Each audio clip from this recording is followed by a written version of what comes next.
Halilovic, Gauthier avait déjà fait ça en Ligue 2. Oui, c'est tout aussi bien que le Lille de Vahid Halilovic, qui l'année saison d'après, il avait même accroché à Ligue des Champions en Ligue 1 en 2000-2001. Et regardez, 63 points après 27 journées, ben c'est exactement le même total que ce Lille de l'époque qui d'ailleurs avait brillé plusieurs saisons en Ligue des Champions et en Ligue 1. Comment vivez-vous ça? Sereinement, avec euphorie Oui, sereinement, mais avec beaucoup de satisfaction et puis de bonheur. On le partage ensemble avec l'ensemble du staff, les joueurs et puis la direction. Mais c'est vrai qu'on est vraiment conscient de vivre des grands moments. Vous êtes déjà en Ligue 1, David. Ne dites pas le contraire, vous êtes déjà en Ligue 1 dans votre tête. Très sincèrement, ça sent bon, en effet. On a quand même pas mal d'avance. 14 points. Hein. 14 points. Et 15 points même sur le troisième, parce que c'est le plus important. Sur le troisième, voilà, c'est ça.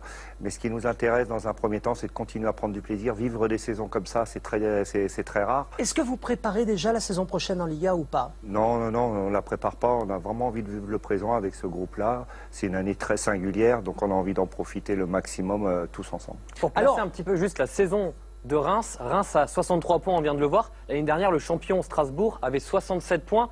Là, il reste quand même 11 matchs. Ça place quand même la saison qu'est en train de faire et en train de réaliser le Stade de Reims. Il y a un petit reproche quand même. On verra si Mickaël et Sidney vous font ce reproche ou pas. Mais il y a pas mal de consultants sur ce plateau qui disent Reims a un jeu vraiment Ligue 2. C'est un jeu long et direct, c'est un jeu Ligue 2. Alors, peut-être que ce jeu est adapté à la Ligue 2 et qu'il faut ça pour avoir 14 points d'avance sur le deuxième. C'est pas péjoratif, c'est vrai que je suis très pragmatique. J'ai bien regardé toute la saison dernière la Ligue 2. J'ai fait une bonne analyse de la Ligue 2 de façon à savoir qu'est-ce qu'il nous fallait. Et puis on a recruté en conséquence. On a très peu retouché l'équipe, hein, puisqu'il n'y a que trois garçons sur le 11 qui ont changé, mais on a d'autres garçons qui sont capables de rentrer à n'importe quel moment et puis d'apporter aussi une grosse plus-value. Donc on a une densité athlétique en effet qui est intéressante, mais surtout on a deux attaquants qui pèsent énormément, parce que la Ligue 2 c'est ça, il faut du monde dans la surface de réparation. C'est vrai qu'on dit souvent que Lorient et Brest ont un beau jeu, mais à l'arrivée ils ne sont pas là. Il faut ça, il faut ce jeu long, direct pour s'imposer en Ligue 2. Sidney, Mickaël. Mais je trouve que moi ça ressemble plus à un jeu de Ligue 1 et j'aimerais bien voir plus souvent ça en Ligue 1, moi.